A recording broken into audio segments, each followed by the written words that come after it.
Hello అండి, welcome to broadband Telugu academy. ఈరోజు మనం డిస్కస్ చేసుకోబోయే టాపిక్ వచ్చి కరెంట్ అఫైర్స్. ముందుగా ఈ వీడియోని లైక్ చేయడం మర్చిపోవద్దు. మీరు చేసే ఒక లైక్ వల్ల ఈ వీడియో అందరికీ రీచ్ అవుతుంది, యూస్ఫుల్ అవుతుంది. కొత్తగా చూసే వాళ్ళు ఎవరైనా ఉంటే సబ్స్క్రైబ్ చేసుకోవడం మర్చిపోవద్దు. మరిన్ని వీడియోస్ కోసం బెల్ ఐకాన్ని క్లిక్ చేయండి. టాపిక్లోకి వచ్చేస్తే వక్ఫ్ చట్టం మధ్యంతర ఉత్తర్వుల కోసం 3 అంశాలపై మాత్రమే విచారణ జరపాలని సుప్రీంకోర్టుని కేంద్రం కోరింది.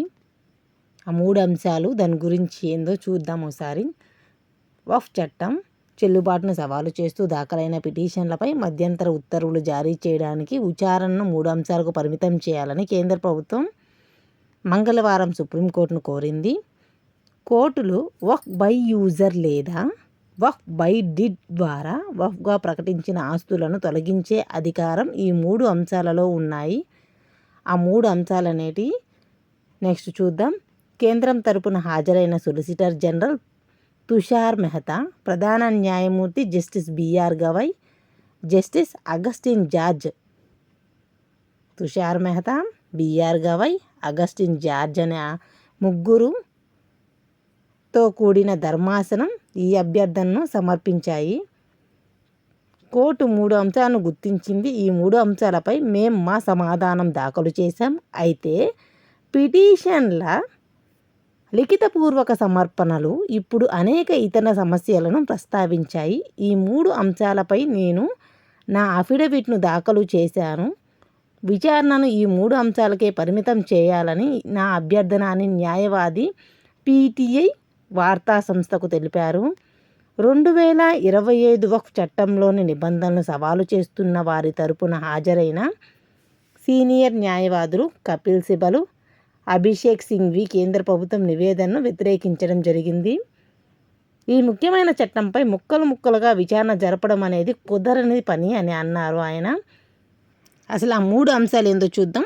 ఫస్ట్ వన్ వచ్చి వక్ఫ్ బై యూజర్ లేదా వక్ఫ్ బై డిడ్ ద్వారా వక్ఫ్గా ప్రకటించిన ఆస్తులను తొలగించే అధికారం.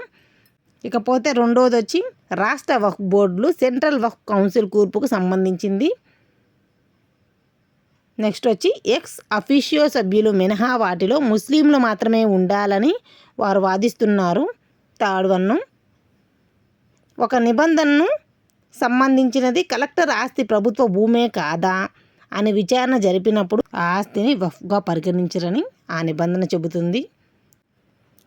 ఫస్ట్ అంశం వక్ఫ్ బై యూజరు ద్వారా వక్ఫ్గా ప్రకటించిన ఆస్తులను తొలగించే అధికారము. రెండో అంశం రాష్ట్ర వక్ఫ్ బోర్డులు సెంట్రల్ వక్ఫ్ కౌన్సిల్కు కూర్పుకు సంబంధించినది. మూడోది మాత్రం ఎక్స్ అఫీషియో సభ్యులు మినహా వాటిలో ముస్లింలు మాత్రమే ఉండాలని వాదించడం జరిగింది.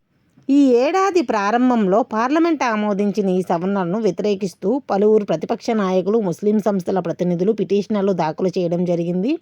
దీని వీడియో ప్రీవియస్లో చేసి పెట్టుంది, 2 ఎపిసోడ్లు చేస్తున్నాను, చూడండి, ఒక అవగాహన వస్తుంది. గత నెలలో జరిగిన విచారణ సందర్భంగా కేంద్రం సుప్రీంకోర్టుకు హామీ ఇచ్చింది. వక్ఫ్ బై యూజర్తో సహా వక్ఫ్ ఆస్తులను తొలగించమని లేదా మే 5 వరకు సెంట్రల్ వక్ఫ్ కౌన్సిల్లో బోర్డులో ఎటువంటి నియామకాలు చేపట్టమని హామీ ఇచ్చింది.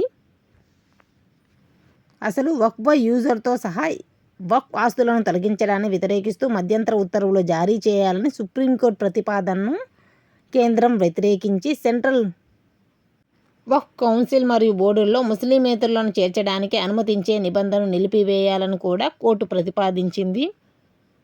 ఇకపోతే నెక్స్ట్ టాపిక్ వచ్చి నూతన ఓసీఐ పోర్టల్ను ప్రారంభించిన అమిత్ షా.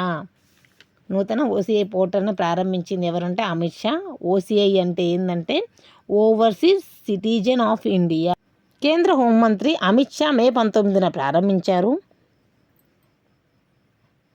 అసలు పౌర అనుకూల పాలనను ముందుకు తీసుకువెళ్లడంలో ఆధునికీకరించిన ఓసీఐ ఓ పెద్ద ముందడిగని ప్రధానమంత్రి నరేంద్ర మోడీ గారు వ్యాఖ్యానించారు. దీనిలో కొత్త ఫ్యూచర్లు, మెరుగైన కార్యాచరణ, భద్రత, యూజర్ అనుకూలం అనుభవం ఉంటుందని అమిత్ షా తన సందేశంలో పేర్కొన్నారు.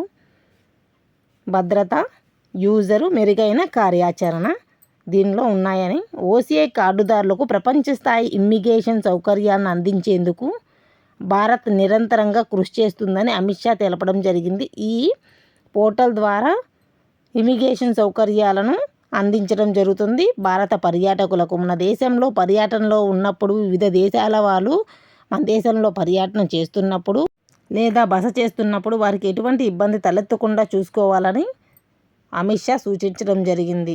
ఓవర్సీస్ సిటిజన్షిప్ యువక్ సవరణ చట్టం మీద వీడియోలు ఉన్నాయి, ప్రీవియస్లో ఫాలో అవ్వండి. Please like, share, comment, subscribe. చివరి వరకు చూసినందుకు థ్యాంక్స్ ఫర్ వాచింగ్.